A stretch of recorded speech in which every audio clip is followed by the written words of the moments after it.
சென்னையில எப்படி சென்னை சென்ட்ரல், சென்னை எக்மோர் அப்படின்னு ரயில்வே ஸ்டேஷன்ஸ் இருக்கோ, அதுபோல சேலத்தில பார்த்தீங்கன்னா, சேலம் ஜங்ஷன் இங்க நான் நிக்கிற இடம் பார்த்தீங்கன்னா, சேலம் டவுன் ரயில்வே ஸ்டேஷனுங்க. இது சேலம் ஜங்ஷன்லேருந்து வந்து ஒரு 5 கிலோமீட்டர் டிஃபரன்ஸ்ல இருக்கு. இந்த பகுதி வந்து நிறைய வருஷங்கள் வந்து மக்கள் பயன்பாட்டிற்கே வராம இருந்ததுங்க. நம்மளுடைய பாட்டாளி மக்கள் கட்சி மத்திய அமைச்சரவையில ரயில்வே மினிஸ்ட்ரியில இடம் பெற்றிருந்தப்ப, இந்த இடத்த பூராவுமே டெமாலிஷ் பண்ணிட்டு, இன்னைக்கு மக்கள் பயன்பாட்டிற்காக மிக நவீனமா கொண்டு வந்திருக்கிறாங்க. இதுதாங்க மக்கள் வந்து அடர்த்தியா இருக்கிற சேலத்தினுடைய மைய பகுதிங்க.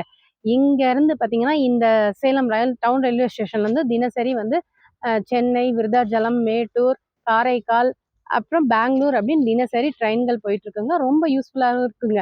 இது போல இந்தியாவுல இருக்கிற மக்கள் பயன்பாட்டிற்கு வராத நிறைய ரயில்வே ஸ்டேஷன்கள இன்னைக்கு வந்து மக்கள் பயன்பாட்டிற்கு கொண்டு வந்திருக்கிறது பாட்டாளி மக்கள் கட்சி. இது போல நல்ல திட்டங்கள் மக்களுக்கு வரணும் அப்படின்னா, வரப்போற எம்பி எலக்ஷன்ல பாட்டாளி மக்கள் கட்சியினுடைய மாம்பழம் சின்னத்திற்கு வாக்களியுங்கள் மக்களே!